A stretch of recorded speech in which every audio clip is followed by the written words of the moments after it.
भारत की भाषा देखने वाले सभी व्यूअर्स को मेरा नमस्कार है। दोस्तों, 2 या 3 दिनों से आप देख रहे होंगे एक्स पे एक अफवाह फैल रही है कि मोदी जी को धोखा दिया गया है और ऑपरेशन सिंदूर के बाद मोदी जी चुप क्यों रहे। कई तरीके की बातें हो रही हैं। 3 और 4 लोगों का नाम भी आया है, बड़े बड़े नेताओं का भी नाम आया उस कि उन्होंने ये चीज इनिशिएट करवाई। कभी ऑपरेशन सिंदूर का नाम आया, कभी ट्रंप ने जो सीज फायर के लिए उद्घोषित किया था उसका नाम आया, कभी ट्रंप की बयानबाजी का नाम आया, कभी जो इंडिया इंपोर्ट कर रहा है ऑयल रशिया से उसको जिम्मेदार ठहराया जा रहा है, और कभी ओआरएफ को जिम्मेवार ठहराया जा रहा है। और जो ओआरएफ है ये एक फाउंडेशन है, इसके बारे में मैं आगे आपको बताऊंगा। इस वीडियो में मैं आपको पूरी कहानी लिंक करके बताता हूं कि ये कहां से चीज शुरू हो रही है और क्यों हो रही है। दोस्तों, तो सबसे पहले तो आपको उसका जिस्ट बताते हैं कि ऑपरेशन सिंदूर के बारे में आपने हजारों वीडियो देखे हों और आपको ये भी पता होगा कि डोनाल्ड ट्रंप ने कम से कम 40 बार ये दावा कर दिया कि हिंदुस्तान और पाकिस्तान के बीच में सीज फायर मैंने रुकवाया। मोदी जी ने पहले तो कुछ नहीं बोला और ये रीजन है, कहते हैं मोदी जी चुप क्यों थे। लेकिन पार्लियामेंट में मोदी जी ने बहुत क्लियरली बोल दिया कि किसी भी देश का हस्तक्षेप नहीं था सीज फायर में। अब ये कहानी उसके बाद शुरू हुई है। ट्रंप की जो नाराजगी है वो उसके बाद शुरू हुई है और ट्रंप की नाराजगी से ये बात हो रही है कि कोई ना कोई ऐसा है बंदा जो कि मोदी जी को धोखा दे रहा है। दोस्त, जैसे कि मैं आपको एक जो तेल इंपोर्ट हो रहा है इंडिया का, तो शुरू में मतलब वॉर के पहले इंडिया 0.2% लेता था रशिया से और हल्के हल्के आगे बढ़ते बढ़ते वो करीब 36% हो गया है। तो ये नेचुरल है कि इंडिया का इंपोर्ट ऑयल का बढ़ गया है। अच्छा, अमेरिका के जो ट्रेजरी के जो सेक्रेटरी हैं स्कॉट बेसेंट, उन्होंने सीबीएनसी को बताया था कि भारत ने सस्ते तेल को खरीद के, नेचुरल है कि उसको रिफाइन किया और यूरोप में बेचा फायदे में, और 16 बिलियन का उसको फायदा हुआ। देखिए, पहले अमेरिकन ये बोलते नहीं थे, अब बोलना शुरू कर रहे हैं। अच्छा, इसमें एक नाम जो इंडिया के साथ में है वो है जॉन बोल्टन, जो एनएसए थे पहले के, उनके घर में साहब आज एफबीआई की रेड भी पड़ी है। उसके अलावा निकी हेली, वो इंडिया का साथ दे रही हैं। तो जो भी रिपब्लिकन पार्टी से जुड़े हुए हैं और अमेरिका के प्रेसिडेंट के डायरेक्ट अंडर में है, वो नेचुरल है कि उनका साथ देंगे। जैसे कि व्हाइट हाउस के जो सलाहकार हैं पीटर नरवारो, उन्होंने कहा है कि भारत का रशिया का भारत लॉन्ड मार्ट है, मतलब आपको पूरा पैसा जो भी लग रहा है वॉर में वो इंडिया के थ्रू जा रहा है। अब यहाँ पे आपको ये कहानी बताने की जरूरत नहीं है कि चाइना कितना लेता है, यूरोप कितना लेता है, जो कि आज डॉक्टर जयशंकर ने बोला वो आप सब ने सुना होगा। मैं उस पर नहीं जा रहा, मैं टॉपिक पे आ रहा हूँ। तो ये तो कहानी हो गई कि चीन को राहत दे दी, हमको नहीं दी, फलाना डिमाका सब कुछ हो गया। और इसके मैं ये चीज इसलिए बता रहा हूं आपको कि मोदी जी की पॉपुलैरिटी जो एक थी कि बहुत स्ट्रांग पर्सन है, ऑपरेशन सिंदूर के बाद वो कायम नहीं रह पाई। हल्के हल्के वो नीचे आनी शुरू हुई, क्योंकि ट्रंप ने जब 40 बार बोला कि मैंने सीज फायर कराया है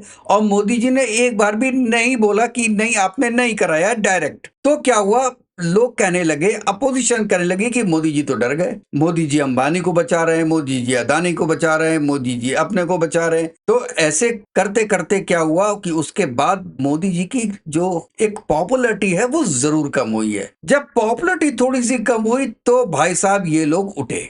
उठे का मतलब कौन? Basically deep state with the help of some Indian political parties. अब उन्होंने पीछे से देखना शुरू किया कि हम कौन सी स्टोरी बना सकते हैं और मोदी जी और उनके मिनिस्टर्स को आपस में लड़वा सकते हैं। तो पहले क्या शुरू हुआ कि जेपी नड्डा वो प्राइम मिनिस्टर बनना चाहते हैं क्योंकि वो बीजेपी चीफ है, नेक्स्ट नंबर उनका आता है। अच्छा, वो ज्यादा बात नहीं चली। उसके बाद नितिन गडकरी आ गए कि नितिन गडकरी बनना चाहते हैं। मतलब देखिए कैसे फूट पड़ा रहे हैं आपस में, ये हो गया। उसके बाद सीतारमन साहब हमारे जो फाइनेंस मिनिस्टर हैं, उनके हस्बैंड के वक्तव्य लाके एक्स पे डालने लगे कि ये हस्बैंड वाइफ मिले हुए हैं, अलग नहीं रह रहे हैं, और ये भी इनके में भी एस्पिरेशन है प्राइम मिनिस्टर बनने का। ये तो 3 लोग हो गए। उसके बाद शशि थरूर का नाम उठा। देखिए, और ये जो एक्स हैंडल्स हैं जिनके काफी फॉलोअर्स हैं, वो कर रहे हैं, वो सोच रहे हैं कुछ तो चलेगा, कुछ तो आगे बढ़ेगा। तो क्योंकि शशि थरूर पहले इस मिनिस्टर ऑफ स्टेट रह चुके हैं, तो कह रहे हैं कि भैया ये राज्यसभा के थ्रू आएंगे, बीजेपी ज्वाइन करेंगे और इनको फॉरेन मिनिस्टर बना देंगे। तो ये कहानी शुरू हुई। जब ये भी नहीं चली तो लाए असली चीज, ये हमारे डॉक्टर जयशंकर को फंसाने की। और वो कैसे फंसाने लगे, अब आता हूं मैं ORF के बारे में। जो ORF है, इसको कहते हैं ऑब्जर्वर रिसर्च फाउंडेशन। जैसे आपने सुना होगा रायसेना डायलॉग, वो यही कराता है। ये एक प्राइवेट एंटिटी है जो कि कॉन्फ्रेंसेस कराती है, फ्लैगशिप कॉन्फ्रेंसेस कराती है जियोपॉलिटिक्स पे और जियो इकोनॉमिक्स, ये कराती है। और ये कभी कभी या ज्यादातर भी ORF जो है पार्टनरशिप विद इंडियन फॉरेन जो मिनिस्ट्री है, एक्सटर्नल अफेयर्स की मिनिस्ट्री है, उसके साथ मिलके भी करती है। अब यहाँ पे आपका आ गया मिनिस्ट्री ऑफ एक्सटर्नल अफेयर्स आ गया। और ये जो आपकी जो प्रेस रिलीज होती है ORF की, उसमें जरूर MEA का एक स्टेटमेंट होता है। अब एक तो मैंने आपको बता दिया, ये हो गया। दूसरा, अब क्या है कि ORF के जो लोग काम करते हैं, आप उनके बारे में अब सुनिए। अभी ORF को एक तरीके से लिंक किया इन्होंने मिनिस्ट्री ऑफ एक्सटर्नल अफेयर्स से, डॉक्टर जयशंकर से कर दिया लिंक। दूसरा, अब इन्होंने लिंक करने की कोशिश की उसको अंबानी फैमिली से, और इसमें सच्चाई भी है। ये ORF was funded in part of Dhirubhai Ambani family, और 2009 तक 95% जो फंडिंग होती थी वो रिलायंस करता था। आज के दिन में और भी फंडर्स आ गए तो वो 65% हो गई। अच्छा, अब इसके जो मिस्टर बी श्रीनिवासन है, ग्रुप प्रेसिडेंट और रिलायंस इंडस्ट्रीज के चीफ, वो क्या है, QRF के ट्रस्टी हैं। अच्छा, मैथ्यू ओमन, ये प्रेसिडेंट रिलायंस जियो के हैं, ये ORF अमेरिका के बोर्ड ऑफ डायरेक्टर्स में हैं। और सबसे बात, समीर सरन, ये ORF के प्रेसिडेंट हैं और इनका पूरा बैकग्राउंड रिलायंस से जुड़ा हुआ है, 35 इयर्स का। आज नहीं है लेकिन हुआ। तो ये इन्होंने पहले लिंक किया डॉक्टर जयशंकर से, मिनिस्ट्री ऑफ एक्सटर्नल अफेयर्स से, उसके बाद लिंक किया अंबानी से ORF को। अब वो क्या लिंक कर रहे हैं, ORF की फैमिली से, जयशंकर साहब की फैमिली से उसको रिलेट कर रहे हैं। क्यों? ध्रुव जयशंकर जो ORF अमेरिका है उसके एग्जीक्यूटिव डायरेक्टर, अब यही डायरेक्टर बनना ही पाप हो गया, वो 2020 से हैं। उन्होंने लॉ इंस्टीट्यूट से एग्जामिनेशंस पास किए हैं, चार्टेड अकाउंटेंट हैं और कई मैगजीन्स वगैरह में लिखते भी हैं वो। अब ये दिखाने की कोशिश की गई है कॉन्फ्लिक्ट ऑफ इंटरेस्ट है। भाई कहां से कहां पहुंच रहे हो यार, कहीं ना कहीं कोई तो हो गई। मतलब आप ये बताइए कि अगर जयशंकर साहब का बेटा है तो कहीं ना कहीं जॉब तो करेगा ही ना।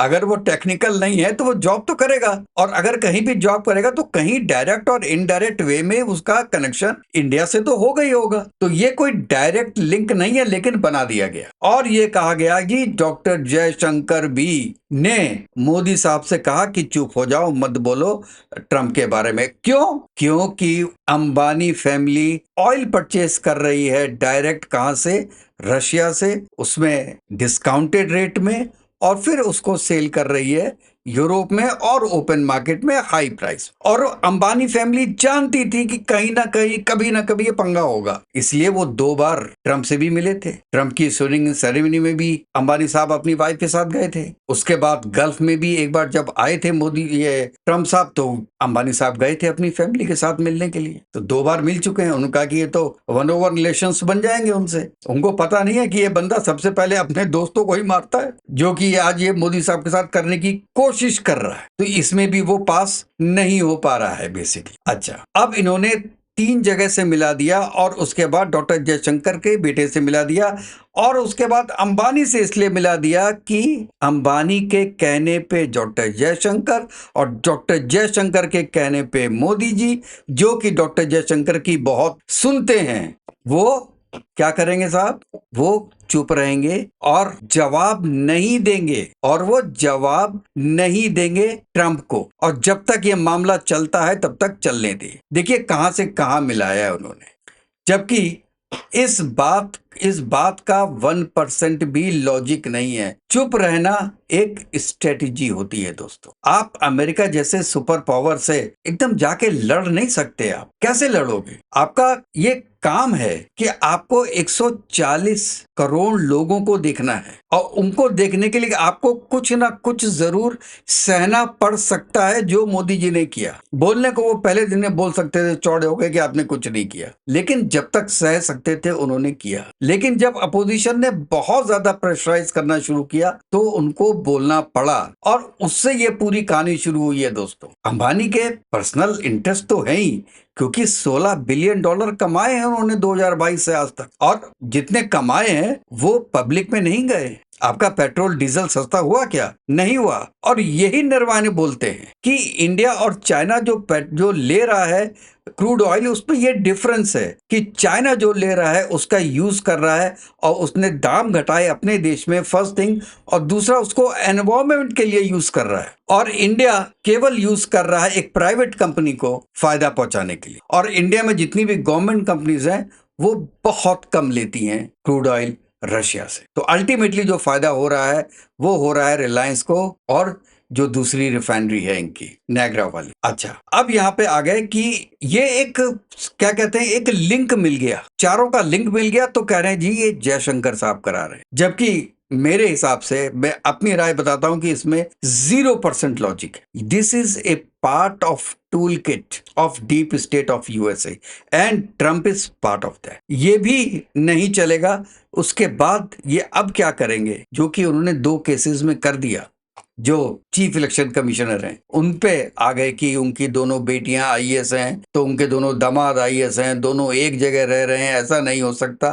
तो ये भी शुरू कर दिया। देखिए, फैमिली पे अब अटैक करना शुरू कर दिया, एक जयशंकर साहब की फैमिली और दूसरा ये ज्ञानेश कुमार की फैमिली। लेकिन फेल इसमें होंगे क्योंकि दुनिया और देश की जनता ये जान चुकी है कि जो इलेक्शन कमीशन वाला था, वोट चोरी वाला मामला था, वो भी बुरी तरीके से फेल हुआ। जितने भी एजिटेशंस किए सब फेल हुए। आपस में लड़ाने की कोशिश की गई नेताओं को, वो भी फेल हुआ। अब देखते हैं कि इनका टूल किट में अगला तर्कस क्या होता है। लेकिन आप भी दोस्तों किसी के बहकावे में मत आइएगा। ये एक बहुत कहते हैं, एक आपका इंसिडेंट होने के बाद आप लिंक जोड़ते हैं, तो यहाँ पे केवल लिंक जोड़ा गया है। और इसमें सच्चाई है या नहीं है मैं नहीं जानता, लेकिन इसमें सच्चाई होने की संभावना बहुत कम, क्योंकि कोई एक किसी का बेटा अगर कोई एक ऐसी कंपनी में काम करता है जिसकी फंडिंग रिलायंस कर रहा है, तो उसमें डायरेक्टली इन्वॉल्व नहीं है, वो डिसीजन मेकिंग में नहीं है। ओआरएफ का काम आपको गाइड करना है गवर्नमेंट को, लेकिन गवर्नमेंट के पास कोई ये नहीं है कि उसकी बात माननी ही पड़ेगी। तो दोस्तों फाइनली मैं ये कह रहा हूं कि जो ओआरएफ का एक जो पूरा एक नैरेटिव बनाया गया है, जो इकोसिस्टम है, उस पे मत जाइएगा। ये केवल एक स्पेकुलेशन है। हम आपको पहले भी फैक्ट दिखाते रहेंगे, हम आगे भी आपको फैक्ट दिखाते रहेंगे कि कैसे डीप स्टेट कुछ इंडियन पार्टीज के साथ मिलके मोदी जी को नीचा दिखाना चाहता है। और कहते हैं strike the iron when it is hot. जब थोड़ा सा मुश्किल वक्त आज जरूर है हिंदुस्तान के लिए, जब मुश्किल वक्त है तो मोदी जी भी मुश्किल में है, और जब मोदी जी मुश्किल है तो चारों तरफ से घेरने के लिए अब ये लिंक्स निकाले गए। आप क्या सोचते हैं दोस्तों? आप जरूर बताइएगा, अपनी राय दीजिएगा, और ये वीडियो लोगों के साथ शेयर कीजिएगा, दोस्तों के साथ। और अगर आपको ये वीडियो पसंद आया हो तो प्लीज इसको लाइक कीजिएगा और शेयर कीजिएगा। नेक्स्ट वीडियो में मिलते हैं दोस्तों, तब तक के लिए जय हिंद, जय भारत, वंदे मातरम। खुश रहिए, स्वस्थ रहिए।